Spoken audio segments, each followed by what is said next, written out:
An entire world is ready for you to start your career teaching the path to wellness. Mastering the science of mindfulness. And the art of coaching. To help clients achieve mental, emotional, and physical betterment of life. Through movement, nutrition, recovery, and regeneration. Because impacting one person impacts a family. Impacting a family impacts a community. And impacting a community impacts the world. Become an NASM certified wellness coach.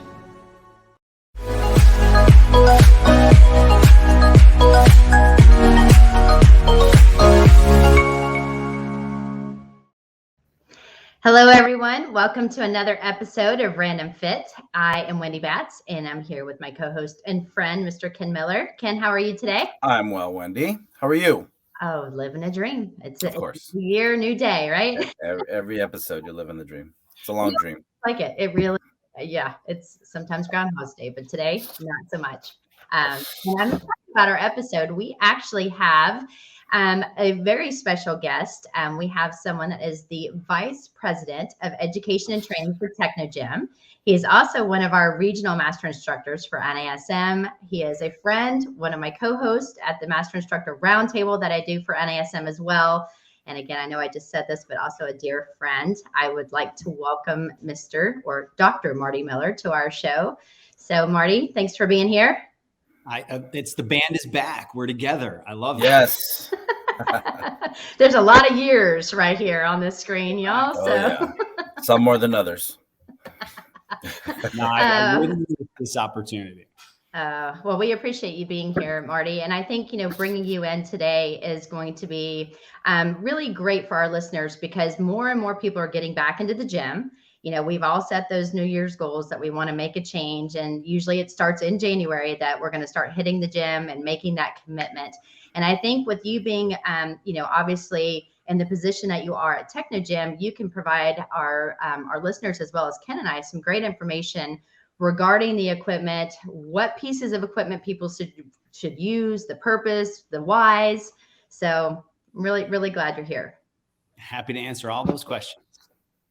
So, Marty, I know it's again, you mentioned getting the band back together. And this is one of those things that a lot of people don't realize that, we as instructors for the National Academy of Sports Medicine, one of the things that we used to relish was teaching with each other, and always a great opportunity to learn, both in front of the crowd that we would teach in front of, but also, when we'd have lunch, when we have dinner together.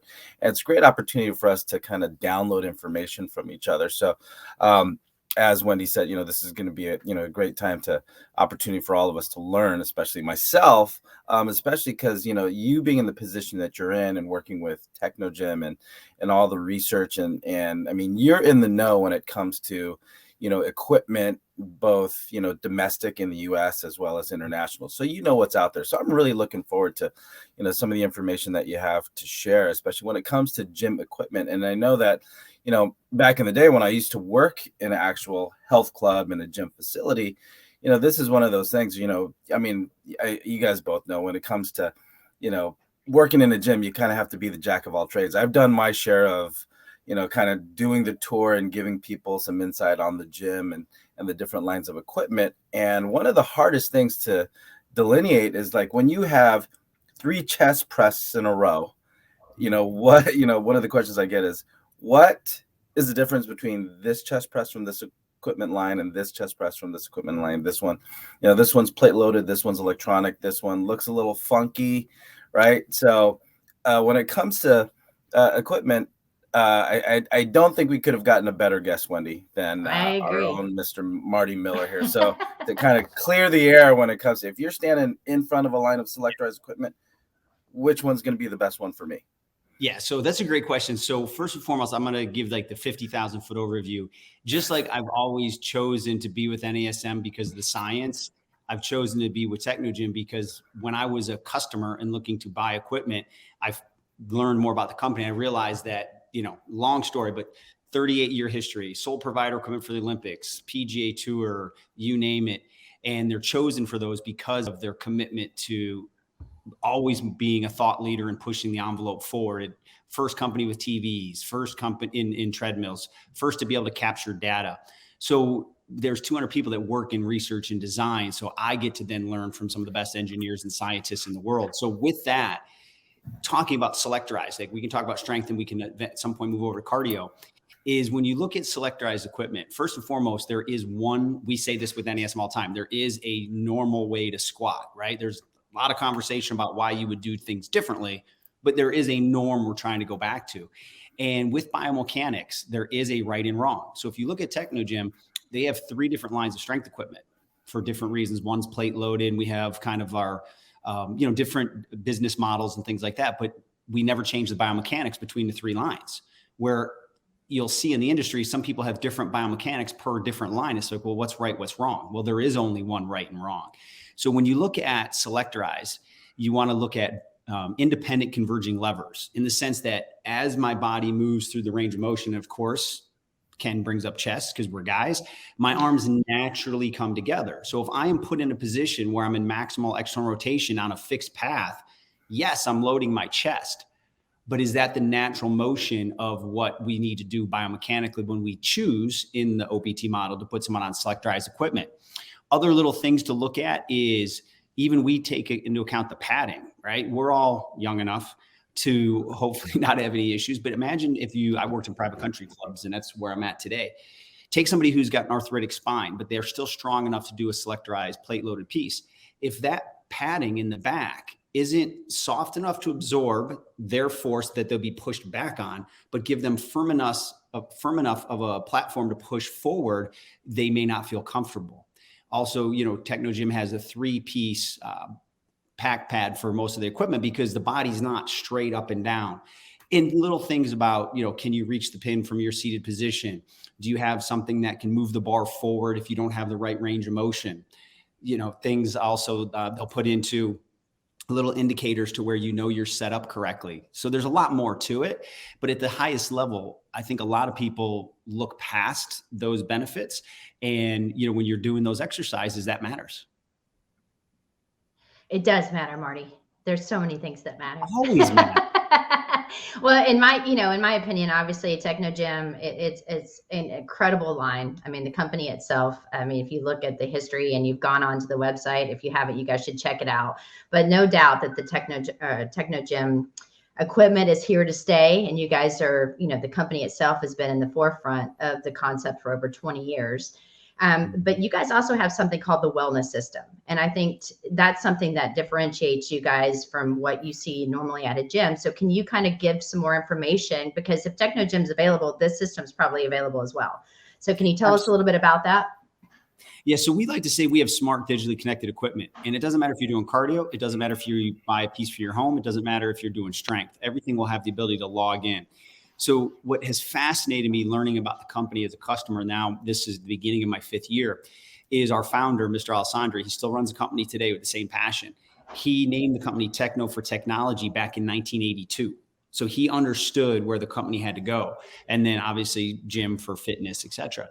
And we were the first company to come out with what we call the wellness solution.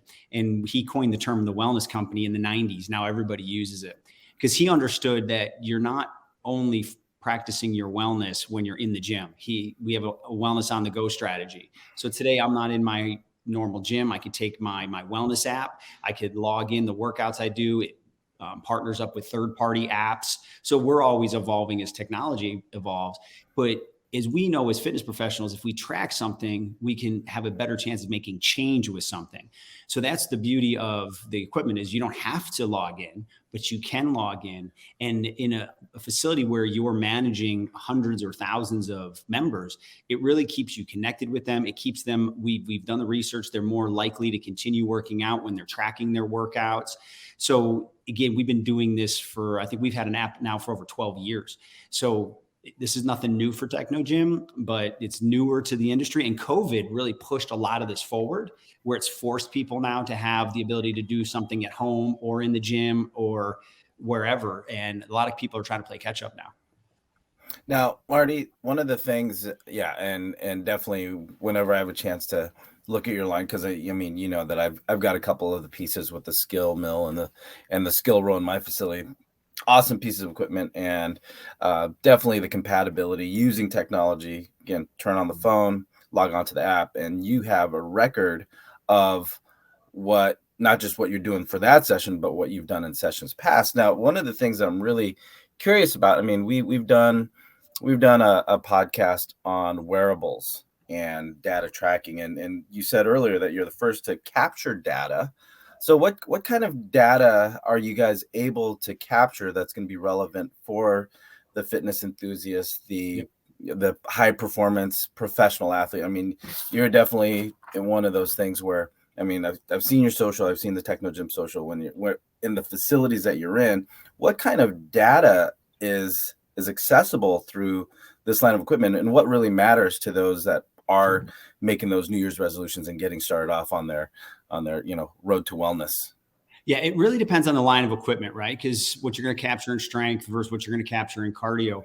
But what I've seen in our consumer, avenue is, and you guys have heard me say this, we all like to train everyone like an athlete. So we have this big push for people in their home now to want to do performance training. They don't just want to get on a piece of cardio and just hit start and do 30 minutes mindlessly. They want interactivity, they want gamification, or they want performance outcomes. So our skill run, which is our performance treadmill, we have 3 models, but one of the models will tell you actually right versus left leg, ground contact time, stride length, power. And why that's important is we had a lot of people who are aspiring 5K, 10K, half marathoners. Every time they're running, if they're running out of symmetry or with an imbalance, they're only getting better at that imbalance. And then they wonder why after, hey, I can get 5K in and then my Achilles starts to bother me or my left hip starts to bother me. But with that biofeedback in real time, one, if they're working with amazing professionals like the two of you, you guys can take that data and put it back into what their movement is.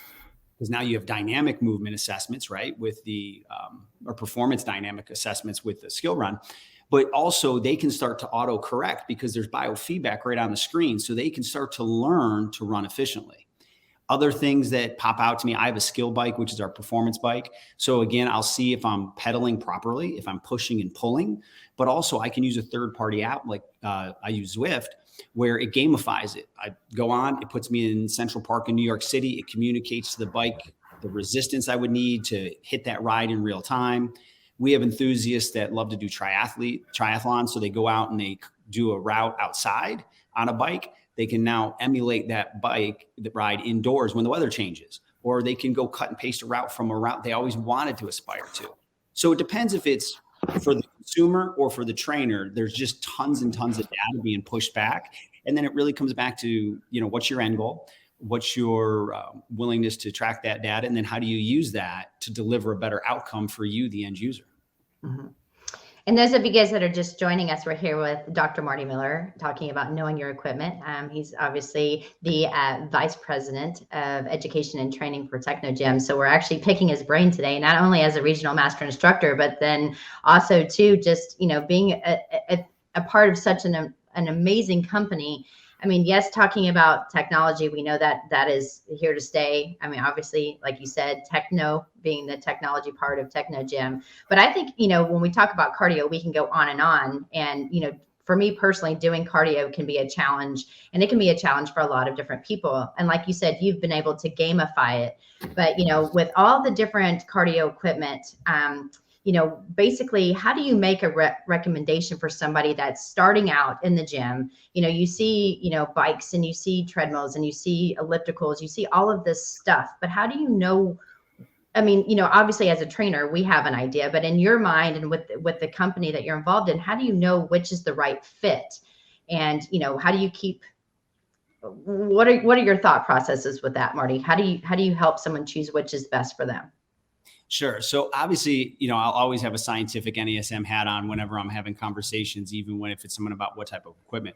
So first and foremost, Wendy, I've talked about this. I try to find the why. So if someone says, I want to do cardio, okay, why do you want to do it? And if they're like, well, I want to run a marathon, okay, the bike may not be the best choice for them. It could be part of their cardio training, but if you want to be, complete the Boston Marathon, we're going to have to get you running. So then my mind would shift to, okay, we need a treadmill that is safe, which obviously all of ours are, ones that would be giving you some feedback or gamification that would help you elicit that outcome better.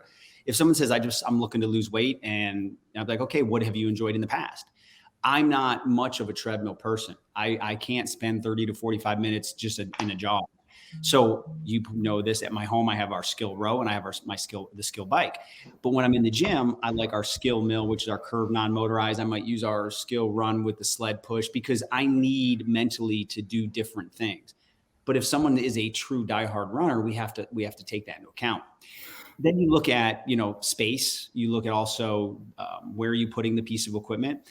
The beautiful thing about Technogym is we make sure our equipment is the quietest in the market, because if you're in a small apartment in New York City, if you have, if you're training at 5:30 in the morning and you have family members, the sound really matters. So, even those details are covered. But I just started the conversation is, what's your goal? What have you done in the past that you like? What are some of the things that you may never do? Let's discover why that is. And then the conversation kind of goes from there. So, Marty, getting people motivated and getting people started is one thing, and having the technology out there that's now, we know it's available. Especially with the last couple of years, people have had to kind of find their way since, one option has closed down. Let's say health clubs, gyms closed down. And now that things are opening up, and which is why we're here talking today, right?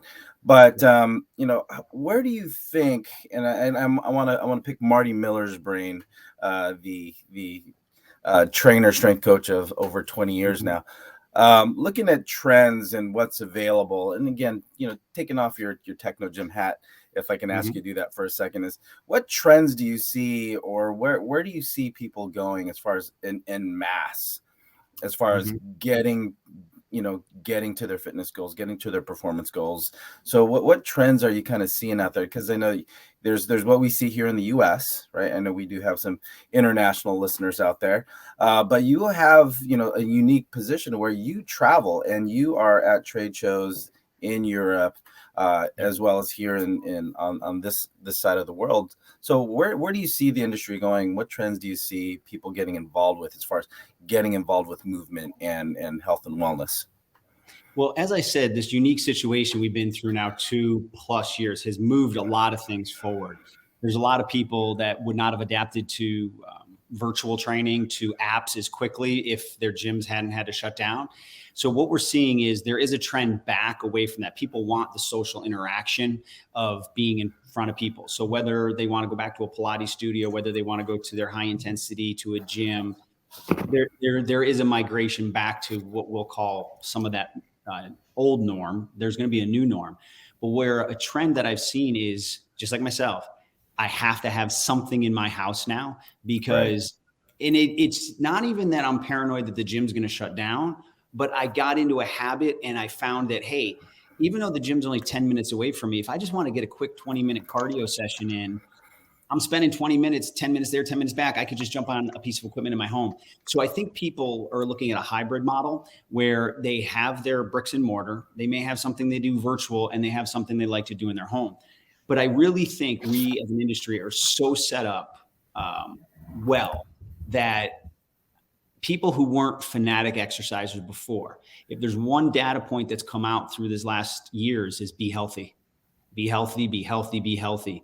So I think that we're going to see people wanting to get more involved. Now that could be a lot more new people that don't know what they want to do, and they don't know what that is. But I think people are hopefully going to take a bigger percentage of people are going to take that next step. So what I see a lot of companies doing, like the bricks and mortars or whoever, is before COVID, there was, I'm a brick and mortar, or this person was, I'm app driven.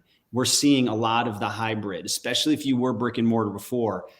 You have to be able to keep those people connected, whatever your training system is, when they're not in the brick and mortar. So I think that home gyms are here to stay. I do not think that it's anything that personal trainers have to fear. I don't think it's anything big box gyms have to fear. But now it's coming up with the entertainment kind of component. And let's be honest, people like to track something, whether it's how many calories they burn, how many classes they took in a month. So if you are running a business without any data, I think that that's probably going to be a concern. Well, we're here today with Dr. Marty Miller talking about knowing your equipment. He is the Vice President of Education and Training for Technogym, as well as one of our colleagues and regional master instructors for the National Academy of Sports Medicine. And Marty, I think you bring up a really good point. I mean, I think, for me personally, being able to go to the gym, I need change of scenery. I wanted something different, but also I have to keep in mind that unfortunately we're still having sometimes to do virtual education and everything with my kid, because last week they canceled school and we had to go virtual for a week. And so I think it's important to also, when you were talking about home gyms, if somebody's really thinking about, changing their lifestyle and they want to become more active. And I mean, obviously there's so many different types of cardio pieces that you discussed, but if you're talking about a piece of equipment that someone would be able to afford, obviously we know the quality and like the high quality that Technogym provides. What would you suggest someone, like for myself, I love to be active, I want to do different things. What would be some maybe pieces of equipment to maybe consider if I was going to build my own home gym, and also being cost effective? Right. So the first thing I look at sometimes is total cost of ownership. Is a lot of people buy a piece of equipment because they think they're going to get excited about it. But if it doesn't feel comfortable, if it's not enjoyable, if it's not engaging, if it's not motivating, it becomes the expensive coat hanger. So don't buy the first piece of equipment based on, well, this is reasonably, affordable, because will it break down? What about the biomechanics? Is it going to eventually tear apart your body the more you use it? So really think of this as an investment in your health long term. Then when I get on a lot of calls with some of our consumers because they think they want something, and then after we have the conversation, like, never thought about that. I like a piece that's a little versatile if you have a family, if the family wants to participate, right? So like, I knew when I bought my skill row, my wife doesn't like to row at all, but again, it was very easy, light piece to move around. It wasn't a major investment. But if I was buying that big treadmill, will multiple people use it? Is there features that maybe other people will use? Because if you buy the performance treadmill, maybe your young children will use it now because they're athletes. But if you only buy one that, is based for walking or running, you've excluded some people. So I just try to take I look at it as a big piece of an investment in the home, and everybody that could use it, their health. Again, it doesn't have to be over expensive. You can get phenomenal treadmills brand new now for $3,500 that will last and will allow multiple users to use it daily, right? Because again, we got to look at how much volume is going to be put on any type of piece of equipment. So those are kind of the first steps. And then from there, like I said, I know people that love like our climb or a stair climber, that is their bread and butter. If they have it, they'll do it every day. But if that doesn't excite you, let's move on to another piece that you love. Mm-hmm. Well, and I also love your cables. So I'm Absolutely. a big fan, like on the resistance side of it, because, like you said, it's versatile. I can move, I can do a lot of different things. But, can you talk to us, because I won't do it justice, but because again, I love the technology that's behind the cable system. It's different. Right. The Technogym cable is different. So can you kind of let our listeners know why it's different? Right. And then they'll know why I love it so much. Yes.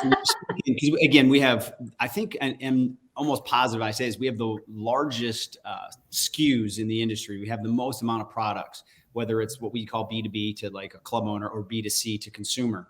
And again, I bought the B2B products for my home because I wanted the performance side of things. So the piece you're talking to is what we call our Kinesis, because we have the traditional cable systems as well with some cool scientific features. But if you ever are interested, you can check out, we have two versions. We have the consumer version, which is what we call Kinesis Personal. It actually mounts to the wall, folds up, so that way you're not having any space issue outside of when you want to train. Because if it was in a studio apartment and it's beautiful, Mr. Alessandri, being Italian, he wants the equipment to be the centerpiece of your home, not something you hide in the basement. But it's what we call a continuous loop cable system. So the K1 or Kinesis 1 is the when I say commercial, we're thinking consumer, the business one for a club. They both have the same scientific principles. But the cable is one continuous cable that goes through the waist stack on both ends. So what that does scientifically is it allows you to only get resistance in the motion that I'm doing. So if I was going to do a rotation and you had me on a cable, a traditional cable, the weight's pulling me down, which means my arms are being pulled down, which means I have to pull up to stay on plane. So there's what we call counter forces or potentially shear forces. I'm not getting all my resistance in that rotation. But the way the Kinesis is designed, either version, is the cable goes through the waist stack on both ends. And now I only get the resistance in the manner and the path of motion that I want: push, pull, rotation, hinging, you name it. But it also allows me to do 360-degree motion because it's built for motion. And then it's progressive. So the further I move away from the machine, the resistance gets progressively challenging. So it allows me to move forward, move back, move side to side with that closed loop cable system and really challenge my body differently. So on any of the Kinesis, you could put a ball there, you could put a bench there. I think we've come up with over 400 some exercises from one piece of equipment. That's a lot. You're good, right? I only need 5. Then you're covered. You're yeah. covered for the next, 80 workouts, and you don't have to repeat anything. Ken is a very simple creature. Creature of habit. After 6, then I start to, my workout goes to pot. So Marty, the again, I know I have your cell phone. I know I can call you anytime, but life just happens. But I just want to pick your brain a little bit more here. Now, when it comes to, again, just looking at where we are, we talked about the trends and what people have available and things that they should keep in mind when looking at equipment, or even like what Wendy just asked you, as far as if I'm going to have something, as you said, Marty, that's accessible. I have the 20 minutes. I can just go downstairs or go in my garage, get a quick workout in. So when it comes to 2022, we're getting started, New Year's resolutions. I mean, with information coming out as far as your state of being, your state of wellness actually affecting your ability to, resist sickness and illness these days, especially with what's happening with the virus. What are some things that you tell people, what's on hand? What can they do immediately to affect wellness? Again, you're the wellness company, and going outside of equipment, what are some things that you tell people right off the bat? What can you do to affect change today? Right. No, that's a great question. So, Wendy, I've talked about this on some other things. I'm not big on New Year's resolutions. I'm bigger on New Year's plan of attack. Right. So one of the things that I've said to some of my clients in the past is they have a goal for the year, and they have I want to lose this much weight, or they put a target out there that I don't know if I can get them to. Right. So what I always do reset is, how about we have a goal of, you're going to start exercising in 2022, or you're going to start being active. And your goal is to be active on December 31st. You are active all year. Because if you're active and you're working towards enjoying this lifestyle, and Wendy, I know you're going to hear it one more time, fitness is that race with no finish line. If I can get them to understand that this is a journey, not this, I need to get this done by this amount of period of time, the more active they are and the more willing they are to put it in their schedule, good things are going to happen, right? The 3 of us know that. So I try to set it at a big lifestyle goal without too much pressure. Then from there, we get into the small goals. So really, I'm a perfect example. Is I'll probably travel a solid 100+ days this year. So when I'm home, I really need to be dialed in the best I can. So whether it's sleep, whether it's hydration, whether it's nutrition, whether it's my workouts, I have to be dialed in. The days that I'm on the road, I know what my challenges are. So I try to book a hotel with the fitness center. I try to pick a flight where if I have a little more flexibility, I can get something in the morning or get home a little sooner. And then on those days, I just try to be active, right? I don't need to exercise every day. And I've had people in my family well, if I can't exercise 4 days a week, I'm like, that makes no sense, right? Be active every day. But yes, you may only get in the gym 1 day a week for now. Life happens, as you just said a few minutes ago, Wendy. So I can be active every single day. Right? I can do my mobility work every single day. I can do some body weight stuff every single day. I can stand up for 8 hours a day instead of sit like I am now. I can go for a walk. I can park further away in the parking lot. Those things are it's a mindset to be active. I can work on my posture no matter where I'm at. And then from there, you start to feel better, and it just becomes easier then to get into the programming of, okay, here's the days and here's how I'm going to quote unquote do more of my formal exercise. So that's how I like to start with myself and any of my clients that I'm working with, is reset to a healthy lifestyle mindset. And then we can maybe get in the weeds on your exercise program. I love it. We were here with the Vice President of Education and Training talking about knowing your equipment. And Marty, that was just fantastic advice. But, I have probably one final question, and this one's kind of a deep question because you can take it in any direction that you want. But, you've got so many people that are walking into the gym and, like you said, they're setting their goals. They're trying to hopefully make lifestyle changes and habits. But what would be your first suggestion of somebody walking into a gym and not being overwhelmed? What would be kind of your plan of attack or advice that you could give someone that it shouldn't be a scary thing when they walk in? Gotcha. As you know, I'm partial to this topic because I've done some of this research in my doctor, because when I did my research, I'm like, everybody knows exercise is good. We want to keep digging into that, but I want to know why, since most people know it's good, why they don't. And there's a huge percentage of people that they have a fear. They have body image issues. You and I've talked about, even men can have them. They have a fear of being in pain and failure. So first and foremost, if you've made the decision to start, celebrate that. That's awesome. If you're looking at purchasing a piece of equipment for home, if you're looking to join a gym, if you're looking to hire a fitness professional, that is a huge step. Congratulations on you that you've moved into that portion now where you're going to do it. Step 2 to me is don't set yourself up for failure, in the sense of don't pick a goal that you don't have control over. I always say, I didn't pick the right parents. Wendy, you probably will hear this from calves. I can sit there and say, I can't develop my calves, I'm a failure. No, I didn't pick the right parents. But during that process, if I got fit, right? So try to pick goals that you're in control of. I want to exercise throughout the year. I want to start to enjoy the process of exercise. I want to try different things. I want to be more active. I want to enjoy healthier foods. That way you start getting a lot of momentum. And then as the momentum builds, you might say, you know what, I'm going to do a 5K this year. Awesome. Now we shift a little bit. So that's kind of the way I like to really view at it, is if we all have a healthy mindset on what we can control, understand that there's certain things we can't control, but living a healthy lifestyle generally takes care of those for you. Nicely put, Marty. It's years of struggle. I'm talking from experience. Oh, we all have our struggles, Marty. We all have our struggles. Well, that makes more sense why you don't wear shorts more often when I see you. It's oh, or the long socks. I'm gonna have to go with therapy now. But you know what, Marty, you have beautiful teeth. Yeah.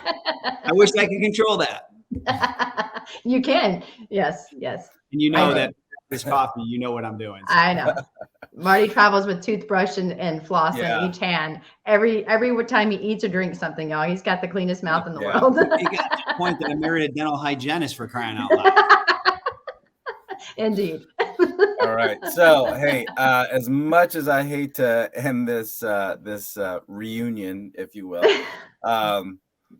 Marty, on behalf of Wendy and myself, we both want to say thank you so much for taking. I mean, obviously you're on the road. You've got an event that you're there for, unless this is your home office. I don't know. I wish it was. Got the shuffleboard there. Shuffleboard. We got golden tea. This would be my dream basement with the gym over there, but not yet. That's right. So, hey, Marty, again, thanks, man. Always a wealth of knowledge. And, again, formally to actually be able to pick your brain on things that people need to understand about the equipment that they have available. And again, if they don't have a Technogym available, Technogym line, you've given some good insight on, what do you do if it's not available, and things we can keep in mind. Again, I love the resetting your mindset and looking at things as, it's all a marathon, not a sprint, right? Exactly. All right, my man.